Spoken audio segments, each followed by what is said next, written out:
अस्सलाम वालेकुम जी, क्या हाल चाल है। उम्मीद है जी आप लोग खुशबाश होंगे। तो जनाब आज मैं आपके लिए शानदार कोफ्ता मसाला की रेसिपी लेके आई हूँ। इतनी बेहतरीन रेसिपी कि सबने आपकी तारीफ़ें करते थक जाना है, लेकिन खाते हुए नहीं थकेंगे। और इसके साथ ही मैं आपको बहुत सारी टिप्स भी बताने वाली हूँ, तो वीडियो को स्किप नहीं करना, पूरा देखना है ताकि मेरे प्यारों आप लोग अच्छी सी रेसिपी तो बना सको ना। सबसे पहले हमें चाहिए होगा 750 ग्राम बीफ का कीमा। आप मटन या चिकन भी यूज़ कर सकते हैं। अब हमें एक प्याज चाहिए होगा जिसको मैंने कद्दूकस करके सारा पानी उसका निकाल दिया और बिल्कुल ड्राई ड्राई सा जो है ये हमने इसके अंदर ऐड कर देना है। इसके बाद हमने इसके अंदर 1 टेबल स्पून ऐड कर देना लहसुन अदरक का पेस्ट, हाफ टी स्पून नमक ऐड कर देंगे, हाफ टेबल स्पून पिसी हुई लाल मिर्च, हाफ टी स्पून हल्दी पाउडर, 1 टेबल स्पून धनिया पाउडर, इसके साथ ही 1 टीस्पून गरम मसाला। उसके बाद मैंने 3-4 हरी मिर्चें ली और उसके अंदर थोड़ा सा फ्रेश धनिया ऐड करके उसको पीस लिया और ये 1 टेबल स्पून था वो भी हमने इसमें ऐड कर देना है। 4 टेबल स्पून ऐड कर देंगे बेसन जिसको मैंने हल्का सा भून लिया था, फिर ऐड करेंगे, बहुत अच्छी बाइंडिंग आ जाती है इससे। और इसके साथ ही हाफ टी स्पून हमने इसमें ऐड करनी है कसूरी मेथी, बहुत अच्छी खुशबू आ जाती है। सारी चीज़ें ऐड हो चुकी हैं। अब जी हमने इसको अच्छे से मिक्स कर लेना है और नमक मिर्चें आप ना ज़रा एहतियात से डालें क्योंकि हमने मसाले में भी नमक मिर्चें वगैरह ऐड करनी है, ठीक है। अब से हमने कोफ्ते रेडी करनी है तो उसके लिए हाथ पे आपने हल्का सा ऑयल लगा लेना है और मैं यहाँ पे ग्लव्स का यूज़ कर रही हूँ क्योंकि मेरे हाथों पे अगर हरी मिर्च लग जाए तो बहुत जलन होती है। अब आपने जब इसको बनाना है ना तो आपने इस तरह से ज़ोर ज़ोर से दबा के फिर आपने इसको बनाना है ताकि इसके अंदर कोई भी क्रैक ना हो। अगर तो आप बहुत हल्के हाथ से कोफ्ते बनाएंगे ना इसमें क्रैक होंगे तो ये सारे जो है ना वो टूट जाएंगे पकते हुए। अब इस रेसिपी से आप तकरीबन 15 कोफ्ते ईजिली बना सकते हैं। इसके बाद हमें कुछ साबुत मसाले चाहिए जिसमें 1 तेज़ पत्ता, 6 काली मिर्चें, 3 लौंग, 1 बड़ी इलायची और हाफ स्टिक हमें चाहिए होगी दालचीनी की। अब हमने 3/4 कप लेना है ऑयल, आप चाहें तो घी भी ले सकते हैं। उसके अंदर ये सारे साबुत मसाले ऐड कर देने हैं। इसको हमने हल्का सा फ्राई कर लेना है। जब मसालों की अच्छी सी खुशबू आने लग जाएगी तो हम इसमें बाकी की चीज़ें ऐड करेंगे। अब आपने फ्लेम को हल्का कर लेना है और उसके अंदर हाफ टी स्पून नमक ऐड कर देंगे, हाफ टी स्पून हल्दी powder, half table spoon add कर देंगे लाल मिर्च का पाउडर, इसके साथ ही हाफ टी स्पून गरम मसाला, 1 टेबलस्पून ऐड कर देंगे धनिया पाउडर। अब जिसको अच्छे से मिक्स कर लेंगे, 1-2 मिनट कुक करेंगे। उसके बाद हमने इसके अंदर 1 कप ऐड कर देनी है टोमेटो प्यूरी। कोई मुश्किल चीज़ नहीं है ये, सिंपली मैंने यहाँ पे 3 टमाटर लिए, उसको बॉईल करके छिलका रिमूव कर लिया और थोड़ा सा पानी ऐड करके उसको ब्लेंड कर लिया और इसमें ऐड कर दिया। अब हमने इसको थोड़ी देर के लिए कुक करना है कि टमाटर का पानी ज़रा ड्राई हो जाए। उसके बाद जी हमने इसमें 1.5 टेबल स्पून ऐड कर देना है लहसुन अदरक का पेस्ट। इसके साथ ही मसालों के हमने इसको भी फ्राई कर लेना है अच्छे से।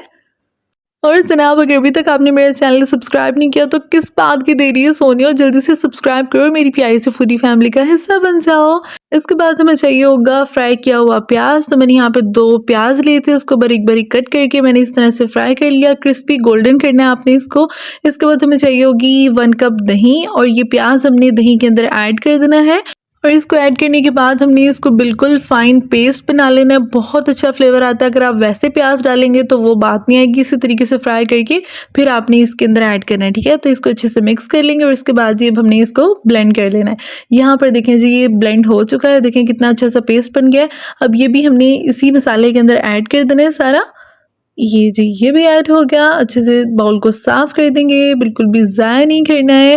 और इसके साथ ही अब हमने इसको भी कुक करना है ताकि दही का पानी भी है जो वो बिल्कुल ड्राई हो जाए अच्छे से। अच्छा, जब भी आप दही ऐड करें ना किसी भी सालन वगैरह के अंदर कुछ भी बना रहे हो तो आँच को थोड़ा सा हल्का कर दिया करें, उससे दही के फटने के या फुटकड़ियाँ बनने के चांसेस बहुत कम होते हैं। इसके साथ ही मैं इसमें हाफ टी स्पून ज़ीरा ऐड कर दिया था और उसके बाद मैंने इसमें हाफ ग्लास पानी ऐड किया है। मैं ना इसका मसाला ज़रा मतलब गाढ़ा सा रख रही हूँ, थिक जो ग्रेवी होती है वो रख रही हूँ। अगर आपने इसका शोरबा करना है या ज़्यादा पतला रखना है तो आप पानी ज़्यादा ऐड कर सकते हैं। अब जी हमने इसके अंदर सारे कोफ्ते ऐड कर देने हैं। तो ये जी कोफ्ते ऐड कर देंगे। और एक और बहुत ज़रूरी बात कि आपने जब भी कोफ्ते बनाने हैं किसी खुले बर्तन में बनाने हैं, इसलिए मैं काफ़ी बड़ी कढ़ाई यहाँ पे यूज़ कर रही हूँ ताकि कोफ्तों को स्पेस मिले और आप इनको बिल्कुल सेपरेट रख सकें, ठीक है। अब हमने इसको कवर कर देना है 15 से 20 मिनट के लिए। अब जी 20 मिनट हो चुके हैं, कवर को उठाएंगे और इस तरह से कढ़ाई की मदद से कोफ्तों को हिलाएंगे। पहले अपनी चम्मच का इस्तेमाल नहीं करना। यहाँ पे देखें अब हमें पता चल रहा है कि कोफ्तों ने अपनी शेप अटेन कर ली है। तो मैं इस तरह स्पैचुला की हेल्प से इनको टर्न कर रही हूँ। अच्छा, मैंने यहाँ पे वीडियो की स्पीड तेज़ की हुई है और मैं बहुत ही प्यार और मोहब्बत से ना इनको टर्न करी थी, ठीक है। तो बहुत एहतियात से आराम से आपने इनको टर्न करना है, ज़ोर ज़ोर से छोटे छोटे करके नहीं आप लोगों ने इसको, ठीक है, टर्न करना। अच्छे से हम इसको टर्न कर देंगे। उसके बाद हमने इसमें 3 से 4 हरी मिर्ची ऐड कर देनी है। अच्छा, हरी मिर्चों में कट लगा लीजिएगा, उससे उसका फ्लेवर और ज़्यादा अच्छा आता है। इसके बाद इसके ऊपर थोड़ी-सी हमने ऐड कर देनी है कसूरी मेथी, बहुत अच्छी खुशबू और जायका आता है इसके। और ये बाइक वाले ने भी गुज़रना था, खैर लंघ जो पाई तुसी लंघ जो। इसके बाद थोड़ा-सा ऐड कर देंगे हम इसके ऊपर गरम मसाला और इसको दोबारा से कवर कर देंगे 10 मिनट के लिए हल्की आँच पे पकने के लिए। और 10 मिनट के बाद जब आपने कवर उठाना है, जो खुशबू आनी है, ओए होए होए होए! तो यहाँ पे जी फ्लेम को हमने ऑफ कर देना है। ज़बरदस्त से कोफ्ते हमारे हो चुके हैं रेडी, एक भी कोफ्ता टूटा नहीं है, ज़बरदस्त से रेडी हो चुके हैं। तो चलिए जी अब हम इसको सर्व करते हैं। ये देखें जी, क्या खूबसूरती है यार। इसके बाद हमने इस पे थोड़े से ऐड कर देना है हरा धनिया, एक प्यारी सी लुक के लिए, खूबसूरती के लिए भी, जायके के लिए भी।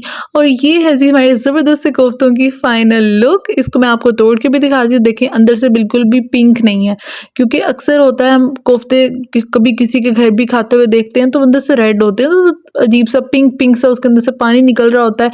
तो बिल्कुल ड्राई हैं, सॉफ्ट हैं, अंदर से फुली कुक हैं और बहुत ही मज़े के हैं। तो इस रेसिपी को आपने ज़रूर ट्राई करना है और मुझे अपना फीडबैक लाजमी दीजिएगा। अपना बहुत ख्याल रखिएगा और मुस्कुराना बिल्कुल मत भूलिएगा, ठीक है? अपना बहुत ख्याल रखिएगा। फ़ी अमान अल्लाह, अल्लाह हाफ़िज़।